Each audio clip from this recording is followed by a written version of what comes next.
ঈদুল আজহার ছুটির দ্বিতীয় দিনে রাজধানীর কমলাপুর রেলওয়ে স্টেশনে বেড়েছে ঘরমুখো মানুষের চাপ। পরিবার পরিজনের সঙ্গে ঈদের আনন্দ ভাগাভাগি করতে শেষ মুহূর্তেও ট্রেনে ঢাকা ছাড়ছেন হাজারো যাত্রী। অতিরিক্ত ভিড়ের মধ্যেও নির্বিঘ্ন যাত্রা নিশ্চিতের চেষ্টা করছে রেল কর্তৃপক্ষ। বিস্তারিত জানাচ্ছেন মাহি হাসান।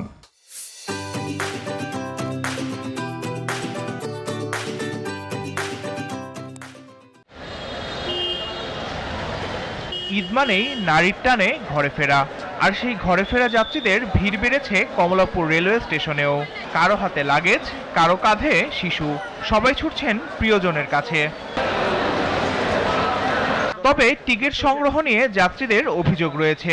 বিশেষ করে অনলাইনে সার্ভার জটিলতায় অনেকেই ভোগান্তিতে পড়েছেন বলে জানান।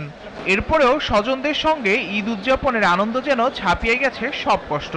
আগে ম্যানুয়াল টিকিট ছিল, লাইন ধরে কাটতে হতো, তাও হয়তো টিকিট পাওয়া যেত, কিন্তু এখন দেখা যাচ্ছে অনলাইনে টিকিট চালু হওয়ার পরে আমরা অনলাইনে ঢুকতেই পাই না। বাবার সাথে ঈদ করতে বসন্তি যাচ্ছে, অল স্বাভাবিক লাগছে। আমরা হচ্ছে সিলেট যাচ্ছি।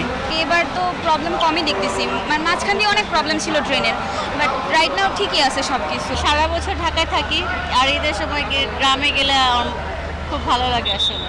সকালে পরিস্থিতি কিছুটা স্বাভাবিক থাকলেও বেলা বাড়ার সঙ্গে সঙ্গে বাড়তে থাকে যাত্রী চাপ ও ভোগান্তি।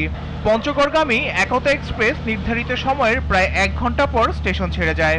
ট্রেনের ছাদে ভ্রমণ না করার ঘোষণা বারবার দেয়া হলেও একতা এক্সপ্রেসের ছাদ জুড়ে দেখা যায় অসংখ্য যাত্রী।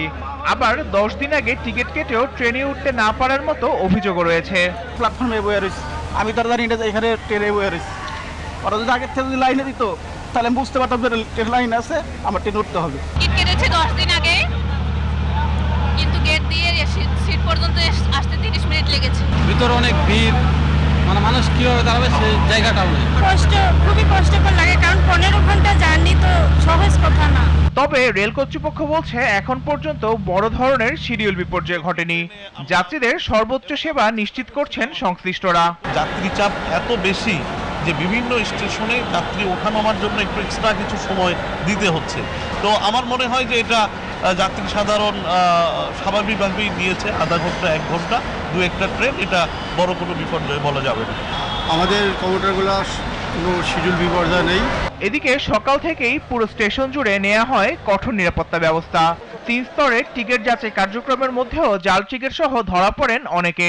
আমাদের যে টিম আছে, যে চেকের টিম আছে, তাদের চোখে ফাঁকি দিতে পারেন, ধরা পড়ছে। এখন ওনাকে আমরা এই টিকিট দিয়ে বাইর করি। তবুও দীর্ঘ ভোগান্তি আর অতিরিক্ত চাপের মাঝেও প্রিয়জনের সঙ্গে ঈদ উদযাপনের আনন্দই ঘরে ফেরা মানুষের সবচেয়ে বড় স্বস্তি। Mahi Hasan, GTV news, Dhaka.